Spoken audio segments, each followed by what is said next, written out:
Anita here from Pearl Property Co, and I've got Adam from Rise Property Buyers with me, and you may remember Adam from the chat we had previously, talking about his top tips for investors when it comes to purchasing a property. So we're back with tip number 2. What's tip number 2, Adam? So tip number 2, what we typically look for in a property is a way to uplift the equity in a property. So ways we do that is typically cosmetic renovation. It might be as simple as repainting the house and the interior, cleaning up the gardens, maybe retiling here or there, painting the doors on the kitchen. Some of those kitchens are an ugly orange or something. You can just repaint them and make them freshen them up, just make them look a little bit nicer inside. Some clients actually would just say, hey, let's get rid of the kitchen and start again. They want to really put that equity uplift in the property, and everyone's different in that way, and we kind of cater for all types of clients. This is definitely something that I talk about quite a lot with our clients as well, not just in the front end when they're first purchasing a property, but when you have an investment property, it's very important to continue to view that property as an asset and make sure that it's being maintained and that you're adding value to that over time as well. So it's really about being smart with where you spend the money and spending the money in the right spot in that property, because when it's a rental property, you have to remember it has to be functioning, but it also has to appeal and make somebody want to pay to live in that property. So it's about making sure it's aesthetically appealing and dressed nicely, so to speak. So things that you're talking about, such as fresh paints on the wall, uplifting the kitchen or the bathroom. The kitchen and the bathroom, I know, are definitely the 2 key areas where you get a lot of value back when it comes to the rental returns that you can get on the property. So 100%, and that's why I always consult you, get you to come through the property and give some tips on how we can actually increase the rental value. That's really key. Just getting that extra $20 or $30 a week is going to go a long way by the end of the year. So that's definitely one of the key points. And I think the thing is, it doesn't have to be expensive. And for example, we have a lot of connections with trades who we've spent years working with.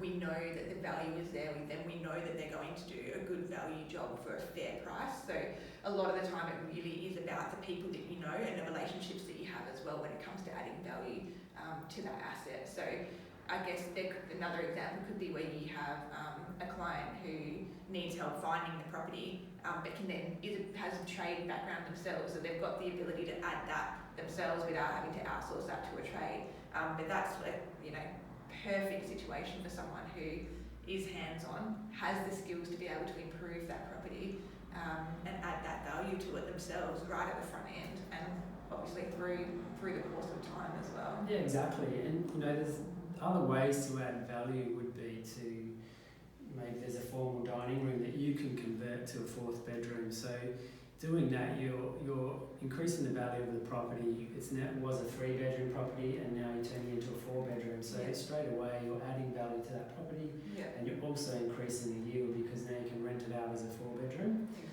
So that can be as simple as adding a drywall, a stud wall, and putting a doorway in, repainting, maybe fixing the carpet up, that sort of thing. It's a pretty cheap way to turn a 3-bedroom property into a 4-bedroom. And I mean, that does make quite a drastic difference to the rental return of a property. And I guess not just in terms of the rental return, but also the long-term growth when you go to sell that property again as well. Selling it as a 4-bedroom asset as opposed to a 3. So it's kind of twofold in terms of the benefit that comes out of doing this bigger job, bigger improvement. Yeah, exactly. We've got a client at the moment who we bought a property for. I think we paid around $525,000. We're spending about $20,000 on that property and raising the value to about $600,000. So with a small amount of input, you can actually get quite a decent equity gain on the right property. And I guess for someone who really is looking to take the investment game quite seriously and build on that as they go through their journey as well. So it's not just about this initial property, because they can then leverage off the value that's in that property from the improvements that they've made down the track to then invest to get the money from the bank to invest in another property. So Exactly, yeah. it's not just about the actual money that ends up in your pocket, it's about the potential to, further capitalise on that initial investment by buying other properties from there and leveraging off the opportunity as well. Would that be right? Yeah. 100%. I mean, using that example that I talked about before, so we added $20,000 and then we're uplifting the value by $50,000 to $60,000. You can go back and redraw that equity. Exactly. You can pull that 80% of that money back out, so you're actually pulling the money out that you spent on the property plus part of the equity as well, and you can re-put that into your next purchase. So there you go. There's a lot more, I think, to it than people sometimes initially think, and adding value to the property is actually not as difficult or as expensive as you may think. It's just about having the right team around you supporting you, and making sure that you have gone through the process of doing a bit of feasibility research and making sure that you are putting value into the right area of the property for the short term and the long term gain and benefit for your property asset. So just to recap again, so tip number 2.